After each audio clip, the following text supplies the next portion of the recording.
Do you ever feel that little spark inside you that says there's more? Like more desire, more aliveness, more of you that wants to be seen. And then you immediately think, oh no, I can't want that. That's too much. That's too taboo. That's going to make me sound like a walking red flag. Yeah, this episode's for you. Welcome back to Nope, We're Not Monogamous. I'm your non-monogamy coach and host, Alicia Payne. Today I got to sit down with someone that I've been dying to talk to, Sharon Marie Scott, erotic mystic, author, spiritual innovator, and honestly one of the most grounded, disarming, pleasure-forward humans that I've had the joy of interviewing. And we go all over the place. Pleasure as technology, healing through the taboo, the wild edges of desire, childhood wounds that hijack our relationships, erotic sovereignty, conscious kink, why jealousy and arousal sometimes feel confusingly similar, and why so many of us are still trying to logic our way through feelings that actually just need softness and sensation. This conversation gets really honest, really vulnerable, it's yummy, it's like a permission slip to stop shrinking and listen to what your body's been trying to tell you all along. And like a quick reminder before we get started, Patreon subscribers get our bonus segment called Just the Tip, where Sharon Marie shares her favorite sex tip that basically blew my mind. I love it. So if you're not in there yet, go join. Patreon.com/notmonogamous, and you'll get all the unfiltered extras. Enjoy. Let's do this. So first, I want to start by welcoming you to Nope, We're Not Monogamous. I'm really excited to have you here and chat with you. Would you tell the listeners just a little bit about who you are? Yeah, I am an erotic mystic and author and spiritual innovator. And what erotic mystic means is that I have my relationship to the divine through my body and through sensation and through pleasure, as opposed to like a typical mystic, which is more like a monk-like existence. And they think of spirituality as being separate from the body, and they deprive themselves of luxury and joy and pleasure and sensation. So yeah, erotic mystic and an author. I used to write for comic books and video games and film and fiction. And also was a leader and educator in the kink and BDSM and alternative lifestyles communities for quite a long time, and used to host conversations and discussion groups on ethical non-monogamy. So I have like a really great and varied background. Yeah, that is fantastic. I love erotic mystic. That's hot. Thanks. Yeah, it feels really good too, because I really believe that, part of the conversation I'm sure we're going to have today is that pleasure is so many things. Pleasure is a healing modality. It is the way the divine speaks to the body. It is a technology. It is a compass to live your best life, And so, at some point in our history, somebody got scared of the power of pleasure and systematically stripped it out of the way we lived life. And I'm leading a movement that I'm calling the Pleasure Renaissance, which is about restoring pleasure back to like the forefront of the lens by which we live and thrive in our lives, instead of this sort of like survival and competition and comparison sort of point of view that we tend to live as a society now. Yeah. That's so that really speaks to me. I am always telling my clients to go to pleasure because it's such a great like alchemizer. It's such a like the fastest way I know to get out of the bad feelings and feel the good feelings is to feel good. I agree. It can heal. Like you can self-pleasure your way through trauma. You can fuck your way through the integration process after the healing takes place. I totally agree. It's just, for me, it's like, it's kind of the answer to everything. And of course, for me, pleasure doesn't just mean the physical body, but it also means whatever makes you feel alive, beauty and art and so many, like just goosebumps, is pleasure for me. It doesn't have to be all, genital touch and all of that. Although, thank you for that. I'm so glad we have that. Right. Yes, please. Thank you. Let me not downplay the physical pleasure. Exactly. So, let me ask so many questions for you, but I'm curious since we're not monogamous. What is your relationship to monogamy or Sure. non-monogamy? I married pretty young. I was 21 when I got married, and had a baby already, 10 weeks old. And my husband and I were monogamous we were married for a total of 27 years, and we were monogamous for 12. And what happened was we met at the Renaissance. We were like street actors at the Renaissance Fair. And we had other friends, and it's a very flirtatious environment, as some know. And this 12 years in, I happened to reconnect with an old lover from Ren Fair on Facebook, and he was getting married. And so he was a mutual friend of ours. And so he invited us to the wedding, and we went to the wedding. And of course, it was like filled with old Renaissance Fair friends. So again, an environment that was very flirtatious. And his wife got to meet his wife, who was very flirtatious with me. But again, like, wasn't that uncommon. So I didn't think too much about it.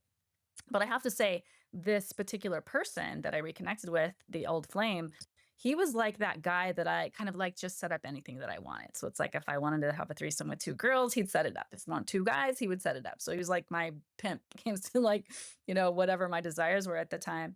So went to the wedding, clearly a lot of chemistry between me and him and his wife too. And they started to invite my husband and I out to social things. And at the time, my husband was really building our first business. And so he went to a couple of them, but kind of said like, hey, I really need to bow out of this. It's a long way and I don't really have the time. And so it was kind of the first time. We came from a very codependent style of relating. And it was the first time that I said, hey, what would you think if I went anyway? And he's like, yeah, go, I'm doing this, go have fun, go be happy. And so I started to spend more time with the two of them. And over that, of course, there was a lot of flirtation. And eventually they asked me out on a date. And believe it or not, like I was like, I don't get it. Like I got it in the context of us being single or whatever, but now we're both married and like, I don't get it. Like I was like, hold that thought and let me go talk to Matt, my husband. And so I brought it home to him and I said, hey, they asked me out on a date. And he's like, you could do that if you really wanted to. And I was like, what? tell Huh? tell me more. I don't.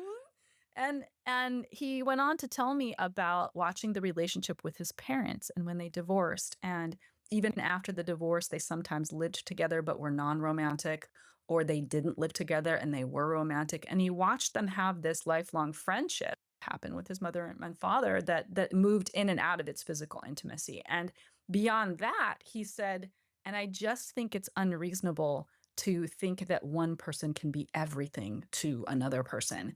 And that really struck me. I had never heard that thought before. And ultimately, I had his blessing and I went on that first date. And I was so sick from fear, like I was so nauseous during. And there's other reasons for that. There's like a lot of shame that I had to peel away about sex and other things. But I did still have a really wonderful date. They were so loving and kind to me in my fear. And then we had a really fun time and went home and then told my husband about it and then had another fun time, in his response. And that's how it opened up. So it opened up into this relationship that we had really just with this one couple and their boyfriend for about 2.5 years. And then there was a reason that we needed to split. We needed to transition that relationship. There was some addiction on the other side. And as we were transitioning out of that intimacy, we were kind of being held through the grieving process by some friends who were swingers because we could talk about it really openly with them. And they Yeah. essentially seduced us into the swinging community, not so much like the community at large. That was a little bit harder again with all of the sexual hangups and stuff that I had at that time, but really in their little like travel group of swingers. And so we got invited into this, like with us it was like maybe 11 people, and we had that, we nurtured that for a while, and then eventually opened up into more polyamory and into kink. And then for me, spiritual awakening 5 years ago. So that's kind of the journey for me. Wow. I love that so much. What a like natural progression. Just like, oh, here's the things that are now available to me. Yeah, that's exactly what it was. Just saying yes, just saying yes to the things being Yeah. offered to me. I love Oh, I love that so Mm. much. In that opening up process, was there anything that, like, what was the, what was there, were there any challenges? Like, what was there anything really hard? You said that you were feeling scared and nervous, but was there anything that surprised Yeah, you? and from a relationship standpoint, like for sure, like I was the one asking and desiring, more of everything, more life, more pleasure, more everything. And and I was also the one with the largest journey to go on with regards to feeling the Mm. core wounds of rejection and abandonment and unworthiness. And I remember even like the white knuckling that took place. I remember a couple of moments. One was I remember one moment. I'm assuming we can get really explicit on this recording. Okay. Yeah. So Yeah, I remember absolutely. with just the first couple. I remember thinking because at that time I wasn't that into swallowing, but she was. And so I remember like at first I had to bring my husband in on that. By the way, I had brought him like I was just me for like a couple of months, and then I think my guilt, like I really, and plus the other partner didn't like cunnilingus, but my husband did, and then she liked to swallow and I didn't. So I was like, oh, we got to do that. We got to bring all that together. And we did. And but I remember having the thought out loud. I heard myself say out loud something like, well, I'm afraid that he'll love her more because she swallows. And I was like, I just said that. And I heard myself say it. And that's when I realized like, who Mhm. is that even? Where is that voice even coming from? Like it's clearly some sort of wounded earlier version of me that had that kind of worry. So that was one of them. Another one was like later, as we moved a little more into the kink and we were more into polyamory. I remember him being so excited about a date with a submissive that he was going to have, and I, of course, my whole nervous system would react to his happiness, and I was like, I didn't want that. I didn't want to have a contracted reaction to his joy. Like I wanted to Yeah. feel happy for him. And so again, I was like, who is that? What is the version of me that's having that reaction? And I remember white knuckling this, and even now it's like it's there's no process anymore. It's automatic for me now, but back then I remember I had to think, okay, well if he was going out to gamble with the guys, I would be so happy for him. But because it's this woman, I'm choosing to make it hard for myself. And so I remember like this really slow at the time process was acknowledge that I was having a moment and then bring back Hmm. in the memory of him going out with the guys to go gambling and being so happy because he was such an overworker. And so and then bringing all of those memories, like the sense memories back of feeling really happy and excited for him. And so it was like a really slow process originally of like changing the way that my nervous system was responding. I didn't even have this language back then. We didn't even say nervous system back then, and now everybody knows what it is. But it was Yeah. slow, and then of course that process, the process from one end to the other got quicker and quicker and quicker and quicker until eventually there's no process anymore. I just feel joyful and happy, for my partners when they're happy. So I'd say those were Yeah. Yeah. big hurdles to get through. Yeah, that's so freaking relatable. The white knuckling, I've done so much of it, and very similarly, I was like, what, like what, like I would remind myself what it feels like when I'm feeling really, really loved and desired. Like, oh, this is how I feel, and I would just imagine my partner walking into the room wanting me, and Mm. like, oh, this feels so good, and I could hold on to it for like Yep, five yep, seconds. And then I was yep, spiraling again. exactly. And then I could hold on to it for like 30 seconds. And then I was spiraling again. And it got easier. And it's like going to the gym. It got easier and easier. And then I was like, oh, all these feelings just come from within me. How do I hold on to them? The ones I Yeah, or want. or or for me, it was like, how do I choose? Instead of my nervous system deciding for me how I'm going to feel and giving me this reaction that I never asked for, how do I get in front of that response? Yeah. And people would say you can't pick your feelings. And now, being 54 now, they're not right. That's not right. That's actually wrong. You can absolutely pick your feelings. There's this procedure to like again like unraveling and untangling the, let's say, the early life wounding and stuff that comes in that creates that response, but you 100% can choose how you want to respond to the world around you emotionally. Yeah, absolutely. Oh, I love that so much. How, what, okay, tell me this. We talk about like pleasure is a very healing. And I feel like probably the majority of people are living life like in survival mode. So what? does it look like to use pleasure for healing in a way that feels like people can do it? Yeah. There's levels to answering this question around pleasure. And I'll start with pleasure. Let's see. I'll start with pleasure as a technology. So I think that we all can agree that there's a sense that we have like a purpose in life, or that we have a dharma, that like some sort of thing that we're supposed to leave behind, a story or a message or something we're supposed to leave behind to the world. So how do we know when we're on the path for that? Like, there are like workshops you can take now on like figuring out your purpose. Well, I think pleasure is the answer to that question. So I came from that history of video games, and I use video games as my context. So I believe that we live in a video game, and that our awakening is us discovering that we're not just the main player character, but we're the game designer too. And so then it's just about playing in the video game and playing with the controls and understanding how the good video game works. And so I think pleasure is like, if you always have a choice between a couple of things and you're always leaning toward what brings you pleasure, which for me is aliveness, what makes you feel the most alive, I believe that you will continue to awaken your consciousness. You'll figure out your dharma. You'll call in your highest timeline. I believe pleasure literally is like the cheat code for the video game. And then from the context of pleasure in the body and pleasure as a healing modality and as an integration tool, there is, I don't know if you've read David R. Hawkins' work, but he has created the map of consciousness, and he's come up with muscle testing. So like when you can get yes and no answers from your body. So that's him. And he created this chart of the map of consciousness. So it goes through like basic emotions and tells you essentially like what frequency they each have. And there's a chart. And from 0 to 1,000, everybody wants to say that like love is the highest emotion you can feel, and it's the most transformative, and then whatever. And love is important, but it's only halfway through the scale. Guess what's above love?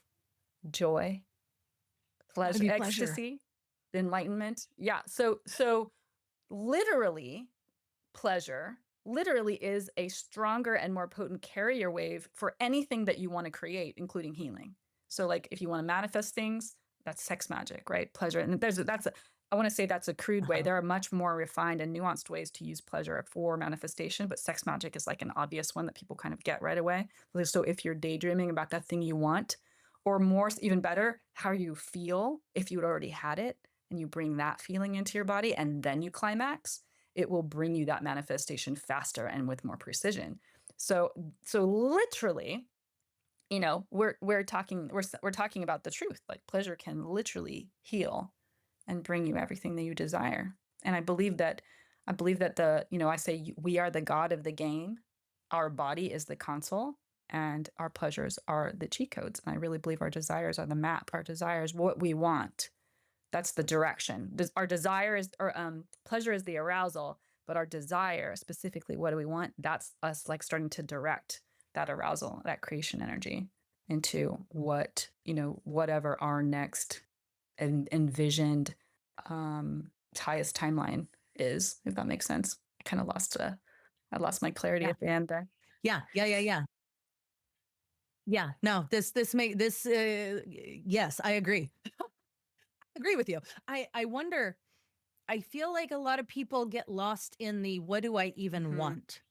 What do I like everybody is kind of stuck on, they're looking at the menu and going, I don't know, I guess I could have a Caesar salad, right? Like they're like, the menu's fine. I'm hungry, so I'll eat what's here. And they have no idea that they can order off the menu, that they can have their heart's desires, that they can at least like start looking at what is possible.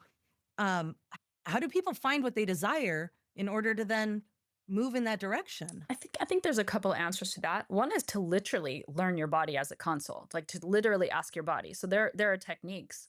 I have this little e-guide I created years ago, that how to get a yes or no from your body. And you can actually ask your body questions, and it's like your body becomes a pendulum or becomes an oracle. I often say like the body as oracle. So your body will answer you like this or that, and your body will have a response to that. You can even, this is a really fun little weird esoteric thing, but you can write the options on pieces of paper, fold them up and mix them up so you don't know which is which, put them on the floor, and then stand over each of the papers. And your body will have a set of sensations about what is on that paper. And you can, again, if you start to play with the console, your body, you start to learn its vernacular and it's speaking to you all the time. And so part of the answer is to learn what your body's saying to you. It's yes and no. Or maybe it's not a yes or a no, it's an excited response or a fear response, which is a different kind of yes and no. And then the other answer would probably be, I think, just to start playing at your edge. Try foods that you have never tried before. Take a different route to wherever you're traveling to than you usually do. Push, because often I found, or I think the most fun I've had on this journey of my life is like realizing that the boundary was right behind me. I'd already crossed it. I'm like, oh, there it was. But like if I hadn't done that, I'm always playing small. I'm always playing in this safe zone. And I really believe that pleasure is not the same as an absence of suffering or an absence of pain, right? People get caught up in like this shadow work of like, I just want to feel safe. Well, you can't get to pleasure until you feel safe. It's true. But safety itself is not the same as pleasure. Safety is my cup is finally full now. I finally feel like I can take a breath. But pleasure is the geyser overflow, the fountain overflow of the cup. So yeah, pleasure is the answer to all of life's problems, if you ask me. I'm so with you on that. Absolutely. I love that you talked about the pain and pleasure, because this is a thing I've tried explaining to people that I'm intimate with, right? It's like, I don't want pain. I don't like pain. However, the things that bring me pleasure that might look like pain or might seem like they would be painful to someone else feel like pleasure Right. to me. Yes. Right? I'm like, if I'm all juiced up, I'm really turned on, I'm aroused. There's like my pain threshold becomes a lot bigger, Yes. and it's not pain I want, but like sensational pleasure. No, And it feels hard to and what you're explain. explaining is exactly how you can literally use pleasure to heal trauma. Because again, the higher, I call Yeah. it like raising your root frequency or expanding your pleasure bandwidth. Like the more pleasure you can hold, the more pain you can hold. And so if you start with pleasure and then like consciously you can do this like proactive healing where you're self-pleasuring, you're bringing your frequency up, your vibration up, and then you go to recall those painful moments. They're not going to come across as the same because your pleasure bandwidth is so high, and they can be essentially what's the word I'm looking for, like collapsed within the higher frequency. The lower frequency will be collapsed in the higher frequency, and what that means is you might have that memory of that traumatic thing, but it won't have that emotional charge that it once had. But on a more like 3D answer, I remember having this really amazing massage on a hot date.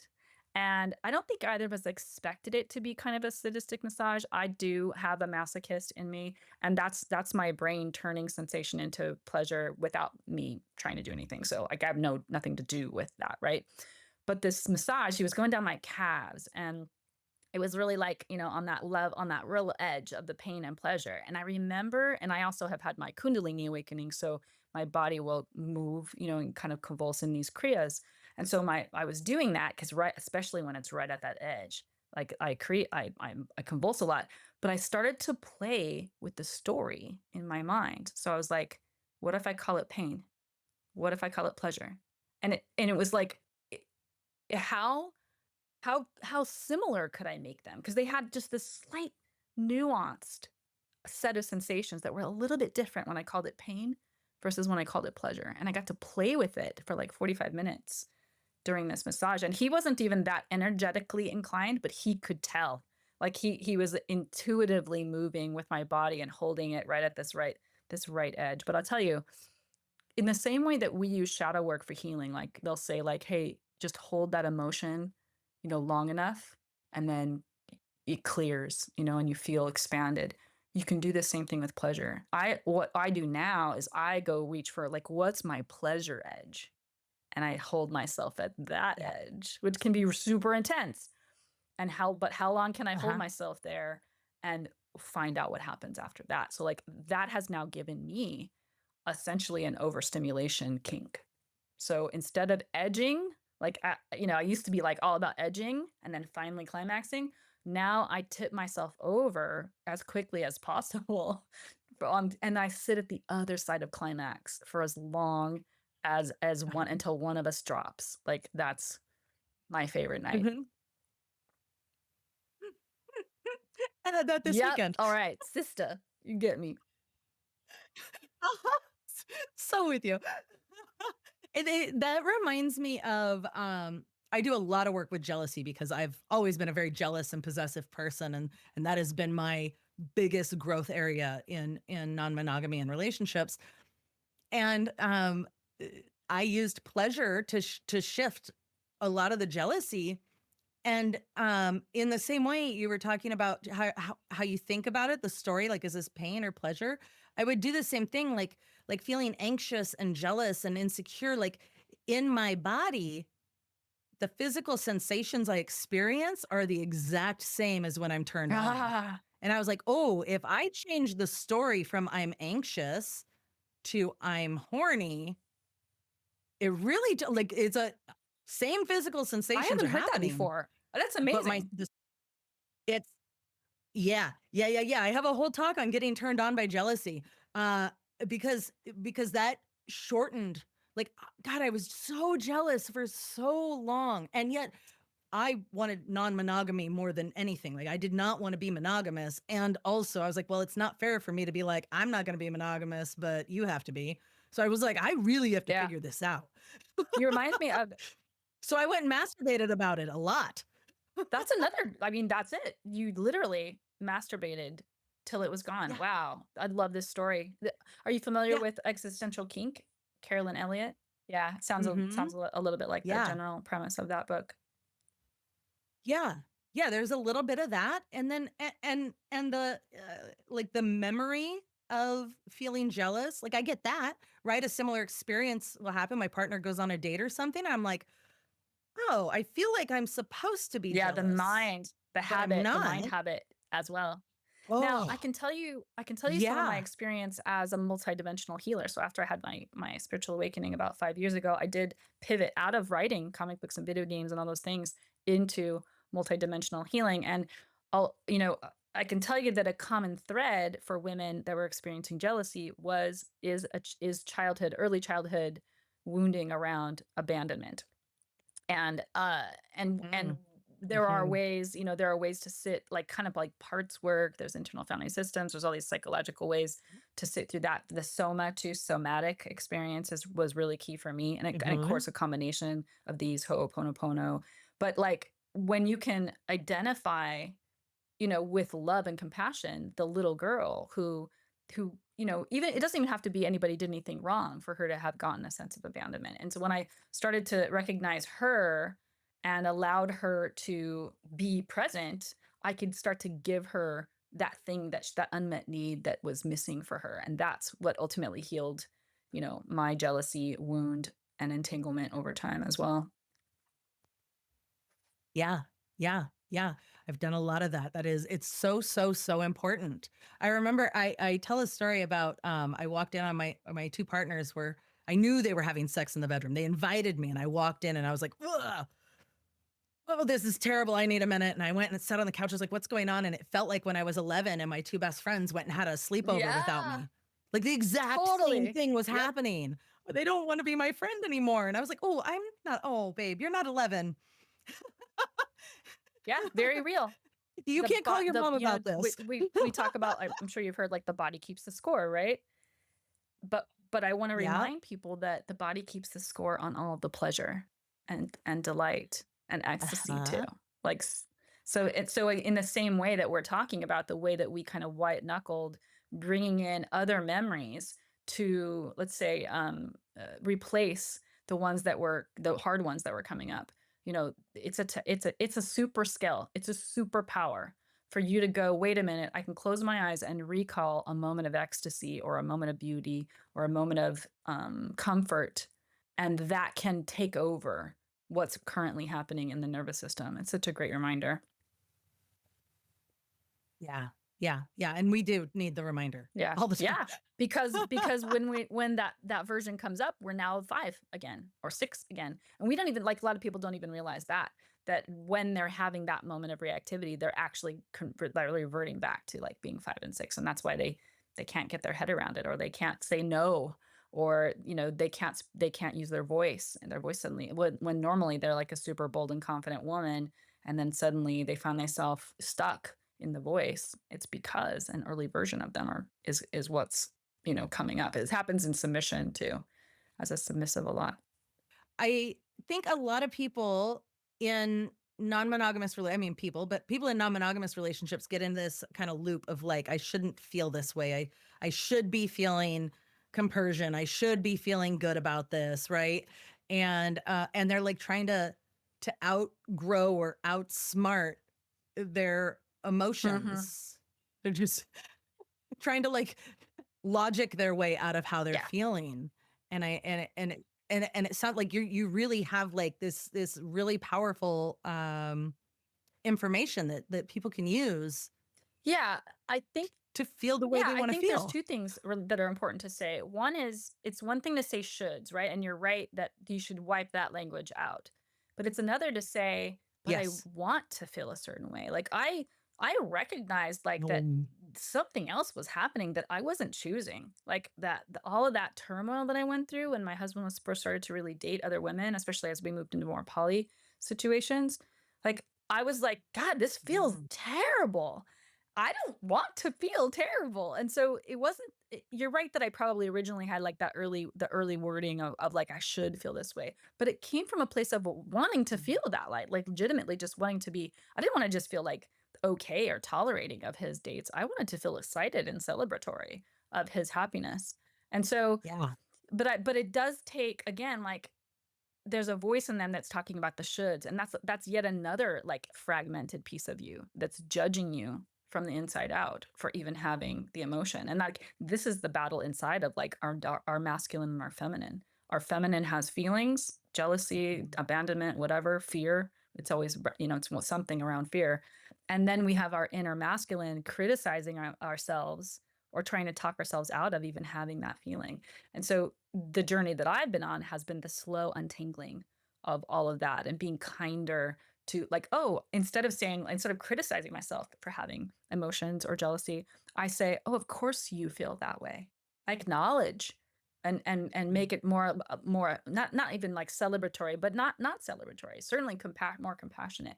Of course you feel that way because you have experiences in your early life that no one stepped you through that were emotionally overwhelming. And so, of course, you have that response. And like, and even thanking them, like thanking this younger version of yourself and saying, thank you for showing me that. Because if I didn't know about it, if it didn't come up, I wouldn't know that I have that to clear and resolve and heal for myself.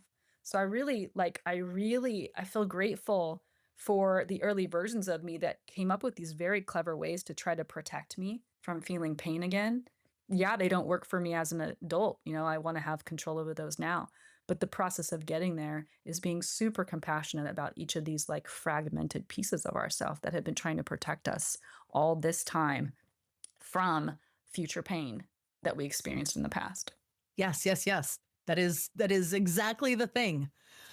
The more we like try to push it away and go, don't feel like that, it just gets Yeah, and louder. because you're literally rejecting that piece of yourself. And so Yep. again, and some people will go, I just want her to get over it, like themselves. And like, again, if they think of it as like a piece of themselves, you know, how would you choose to speak to yourself differently? How would you choose? What does she need? The voice that's saying that thing needs something. And it doesn't mean that you have to go get it from outside of yourself, by the way, because that's when we get into the trap of the codependence. Or like part of the reason why I love seeing the communities, like these communities now, is they're so much different. They have way better emotional literacy and language than we ever had. Like if I had gone to my husband about my feelings, and I did, there were times I did and there were times I didn't. But for him, my feelings were instructions. That's the textbook codependent response. And it was and it Yeah. was a cycle we didn't even know we needed to get out of until we did, right? Until I started to be like, wow, that feels like I'm putting something on him that really isn't his to carry, especially because he didn't create the wound to begin with. So again, unraveling and unwinding. I remember We were married 24 of that 27 years, and he was dating a woman, and he wanted to do certain kinds of play with her that I had been asking for, and he didn't want to give to me. He didn't want to do that kind Mhm. of play with me, and he did want to do it with her. So it was really hard for me to like be okay with that. But I also realized that I wasn't entitled. Even at 24 years in, I wasn't entitled for this play to be my play with him when he really wanted it with somebody else. And I was like on this little like I went into the little whirlpool again of like moaning about my fears or whatever. And he stopped me and he said, "Do you know how much it hurts my feelings that after 24 years together, you still talk like I'm going to leave you?" And I was like, fuck, he's right. Like it really hit me. Mm. And I'm like, this is my work. This is my work. And ultimately we did divorce, right? Like 3 years later we divorced. But that wasn't but it wasn't specifically related to any of that. It was actually our kinks really took us in different directions, and that's not bad. We became more and more of ourselves through our kink journeys, and just Yeah.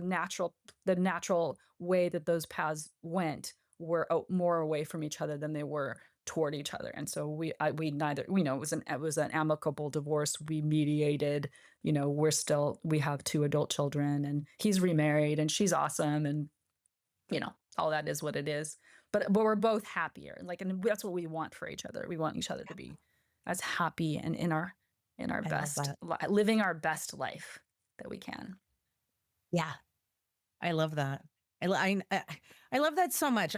People get so caught up about divorce, and I'm like, there's no bad divorce. Why does anybody want to be married to someone that doesn't want to be Yeah, married to and them? and it wasn't, and But it was like really more like we were living separately. He was living with a girlfriend. I was living by myself. But that's when things got a little complicated because I took a sabbatical to heal my wounding, and I got out of video games, and then it was like, well, we do, I realize now, like marriage is a business contract, and we had 6 businesses that we were, yeah, co-creating and managing. And that was really why. Like, it was really time to divorce in order to finally separate the assets and the things that we did have between us so we could feel more freedom to make decisions in our own businesses and stuff and move on without worrying about how it impacted the other or created a liability for the other, that kind of thing. yeah, yeah. I love that. It was so good. What I'm curious. I want to make sure I hit on this. When people turn towards the things that they are afraid of wanting, or the things that they are afraid of in their erotic lives, right? They start turning towards their desires. What happens on the other side of that? I'm not sure I understand the question. So I think you're talking about the taboo, right? When people start Yes, the to open up to their taboo. taboo. When you say Yes. what happens on the other side, I'm not sure I fully understand the question. Yeah, what opens? Mm, What mm. um Okay, I see where you're going. So yeah, and this, I do have mhm. a book that came out in early November, November 11th, called Forbidden Alchemy: Transmuting Taboo into Erotic Medicine. And it is all about what I'm calling the dark masculine and dark feminine. And the taboo are the things, like somebody asked me like, what how do you define taboo? And it's so subjective, right? Because everyone has a different edge as to what feels taboo to them. And so my definition of taboo is, what is the thing that you feel afraid that you're going to be judged by someone else for? Because that creates, again, a stirring in our nervous Yes. systems. But just like you talked about, like that stirring, you can give it a story. So either that stirring can be worry, embarrassment, fear, shame, or you can transmute that story into celebration and excitement and juiciness. And so that's what's waiting. So I believe that taboo, and with the taboo tends to come shame. I believe on the other side of shame is that juicy aliveness and you feeling more you than you've ever felt before. I mean, I don't know how to describe this, but it happened. I remember finally being in a particular relationship where I felt so seen, and he was so celebratory of my non-monogamy in particular, that it's like I Mhm. didn't really think I could really get somebody who would celebrate me like that completely. And I don't know how to describe it except to say I felt more myself than I'd known was available to me to feel of myself. And so for me, the taboo has been my biggest teacher. And I believe it's the most efficient way to get through your healing and expansion journey, because you're going right to the bottom of the Jenga tower, right to the core pieces of wounding that make you judge yourself and make you hide pieces of yourself. And when you finally pull those blocks, because you're learning to celebrate them instead, all of the coping mechanisms that have built on top of those blocks simply fall away. And again, I think that's probably what ultimately, adds up to you feeling the most whole and like kind of bigger and brighter and more vibrant and more alive than before. Yes, yes, yes, yes. That. So when people ask, "How are you so confident?" It's that. Yeah, because again, It's and, that and I word. believe it comes from not shaming the self from the inside out. And again, not just tolerating those Yes. things, but celebrating yourself for those things. Like I can give a pretty controversial example, which is that for most of my life, I hid and had an incest fetish. And there are reasons for that. I experienced sexual touch at 5 and 6 from two different people, both of which shouldn't have been touching me in those ways at that time. Now, neither of these experiences were violent, and in fact, my 5 and 6 year old body has experienced quite a lot of pleasure from the interactions. That's not to say that they weren't wrong. They certainly were. I couldn't have consented to what happened at the time, and the age gap, makes a difference. But I learned through the secrecy of that, I learned at 5 and 6 that my pleasure was something to feel ashamed about. It was something to keep a secret. And in fact, it was dangerous to be in my pleasure, because it was going to Yeah. bring me like, I'd be in trouble, or I would lose love and lose connection. And again, at 5 and 6 and keeping it a secret, I didn't know any better. And so as I became a sexually available adult, when my body would get aroused, it would shut down. And I didn't know that there was such a big disconnect on my body, what was happening in my body, and what I really wanted. And it didn't only translate to my physical pleasure. It was like life in general. It was like, don't let life get too good. We would approach some sort of like joy or pleasure threshold, Mhm. and I would subconsciously sabotage that pleasure because it felt like a threat to my safety.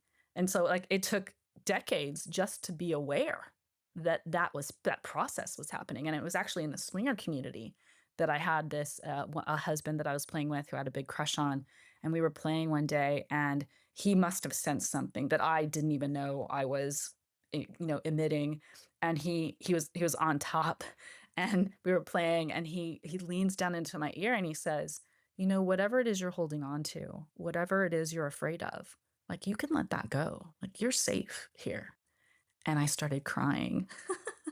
And like I wasn't a very emotional person back then. There are other reasons for that, but God bless him too, and anybody in kink knows this, he did not stop fucking me when I started crying. It was perfect. The Yeah. perfect thing, because again, he's Yeah. holding me at that edge without allowing me to collapse. And so I got through the cry, we got through our play, and then we sat up and talked. And he's the one that was like, something happens when your clothes come off. And he alerted me to this disconnect that was happening between what I wanted in my mind and what was happening in my body. And it sent me on a journey that first took me to a sexologist, which was a brand new field of study at that time. They only certified in San Francisco. And I went to see her. And when she went to do the genital exam, she put her gloves on and she put the like coconut oil, and she's like, I'm going to touch you this way. And she says, and if you get aroused, that's okay. And I started crying again. And I was like, whoa, what is happening? Like, so I'm like connecting like the crying in there and the crying here. And he talked about fear. And I was like, I started like shut it down, right? Because that was super scary. But instead I was like, this is my opportunity to like maybe look under the hood, like what is happening with this? And I kind of opened to all of the things that were coming through. And it was fear and shame and like this Rolodex of images from my past that just all suddenly just all came together and made a big story. It's like, oh, the childhood, the pleasure, the shame, my body gets aroused. I want it, but my subconscious says, danger, Will Robinson, and everything shuts down. And so that was really like what broke it open. At that time, I only had a single orgasm. It was really hard to get to. It was like a fucking math equation. And it was only clitoral. I had no other experiences of other kinds of orgasm pleasure. And but it started, that's where I got started, and I could start to pull the threads of that. I used to only be able to orgasm with fantasy because my body and my mind were so disconnected. So again, like one cobblestone led to another, and now I have this really rich and vibrant, and like, I mean, some people can't understand the experiences I have at the height and pleasure that I experience. Some people won't ever know the kind of pleasure that I get to have. I mean, I'm so in love with my body as this vessel that has the capacity to feel the level of beauty and pleasure and sadness and grief. Like, I'm just so in love with this vessel and what it does for me and what it allows me to feel. I love that so much. I love what a beautiful story of healing, and thank you for sharing. I wish that everybody would give themselves access to falling in love with healing all the themselves. shit, right? Yeah. You just look at Yeah, to it. fall in love. Yes, to even consider it. I can share a practice that I do that might be useful. Please. I create a goddess night for myself at least once a week. So that means I shower and clean my body for myself. I put oil on my own body. I cook, or I take myself out to a favorite meal. I dress for myself. And after that, and there's nobody there. It's just me. So I get to, maybe I chat up people, or if I'm very present with everything that I'm doing. So I'm both giving to myself, and I'm consciously receiving from myself as well, and like honoring. Like, I don't drink out of a can or a bottle anymore. I only ever pour it into, pretty goblets or shiny things. Because that is self-honoring to me. And again, like, I don't do it mindlessly either. I'm like very conscious and intentional when I do it. And then I come home after the meal and I undress in front of the mirror and I dance maybe, and I put on sexy music, and sometimes I get altered, because that heightens it to another level, breath work or even like edible or something like that. It's legal here in California. And I spend that time worshiping myself. And I want to give the caveat, because like some people will say, oh, well, it's just about doing these things, shower, food, touch the body, dance. But that's not it. It's not about the doing. That's a masculine point of view. It's about how you're inhabiting the moment that you're spending with yourself, and intentionally and consciously receiving self-love in every gesture, right? And it starts with like the goddess night, but the truth is, you can do that in every day, in every mundane moment around you. You can put the seatbelt on in a way that you want your lover to do it, or like the shower water, as it runs over your body. Imagine that being like your lover's touch. Like, there's so many ways to inhabit each moment differently than the absent-minded, busy mind that we tend to live in life. And so that we go back to that like survival and competition, that we tend to be in kind of survival mode most of the time, instead of in pleasure and self-love. Being present, aware. Yeah. I love it. That's and receiving. So good. I think it's so hard, especially for women, to receive. That's a constant practice. Yes. And so receiving from yourself again. Like, self-care is not about what you're doing. It's who you're being right when you're doing that. It's the care part. Yeah. Is there anything that I haven't asked you that you want to share? I think I will, talk about a little bit back to Forbidden Alchemy, the book. Right? I mentioned the dark masculine and feminine. I kind of didn't explain what that really means, because we have, each of us, of course, inside has both a masculine and feminine aspect to ourselves, and that language is faulty, actually. And in the third book that I'll be writing, my second book comes out in February. I'll be in the third book. I actually am creating a set of non-gendered archetypes. So we can all be talking with the same language, and non-gendered and no light and dark, because that's a value judgment. So they'll be like out of coherence or distorted or incoherent. So the dark the light feminine and masculine all have to do with like softness and stillness and comfort and harmony. And the dark masculine and feminine have to do with transformation and change and movement. And so, kink and BDSM and even forbidden love are such great examples of, the dark masculine and feminine, not just with, certainly within the context of a scene, like there'll be somebody who takes on the role of the dark masculine or the role of the dark feminine. So if you're the dark masculine, you're holding the container for the dark feminine, who is the wild and chaos. And so like if the wild and chaos has no container, things get destroyed.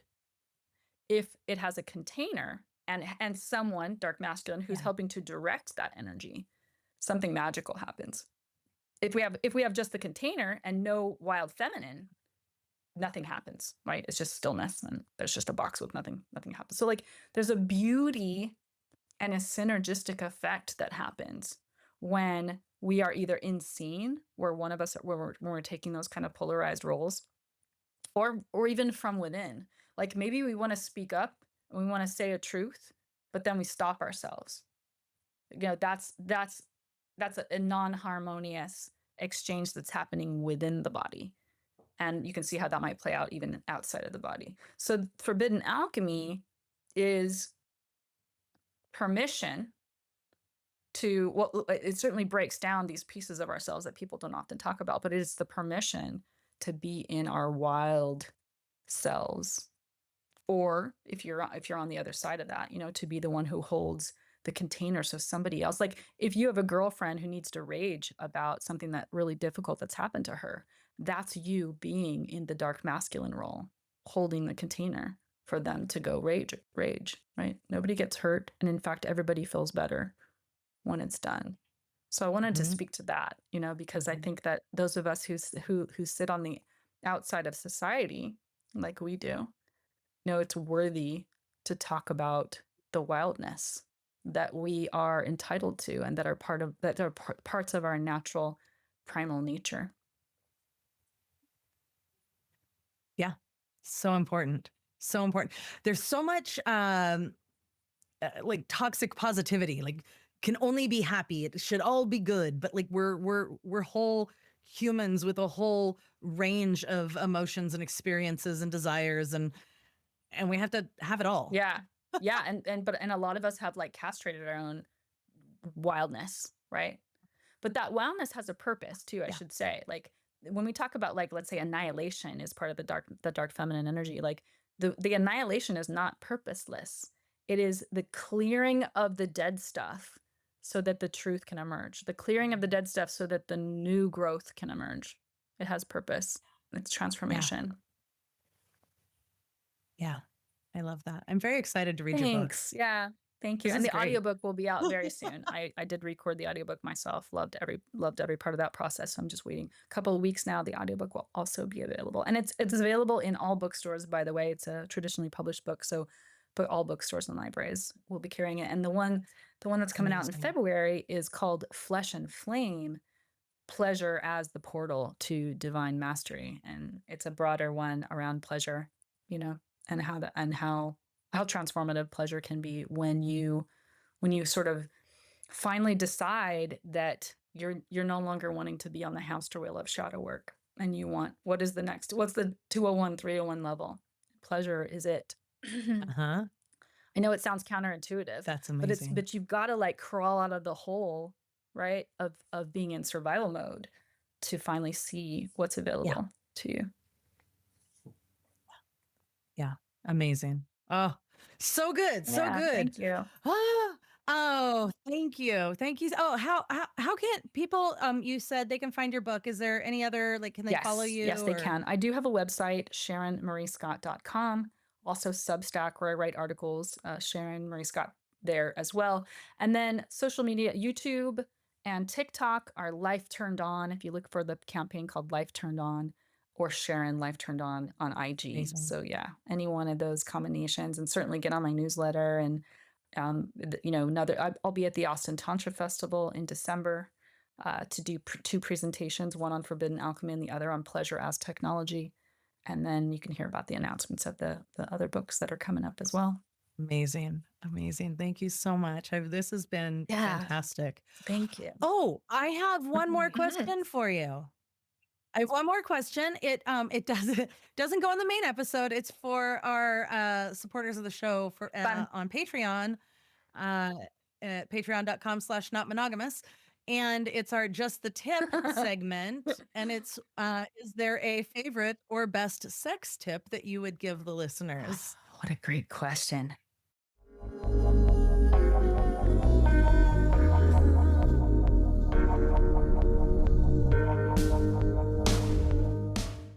It's perfect. Thank you All so right. much. Thank you. Thank you for saying yes to this conversation. And thanks for this work that you do and these platforms that you give like a voice like mine to. Thank you. Of course, of course. Okay, wow. Take a breath. Maybe stretch your hips out. Maybe text your lover. Maybe schedule a goddess night for yourself. That conversation was a whole ass journey. Talking with Sharon Marie reminded me why I love doing this show. We get to have big, brave, messy, emotionally honest conversations about desire and jealousy and pleasure and healing and sex that most people are too scared to even like whisper about. They're like, oh, I can't talk about that. And the thing that stuck with me the most is this: your taboos, not a problem. It's a portal. Your desires aren't here to ruin your life. They're going to show you where you're meant to expand. And pleasure is not frivolous.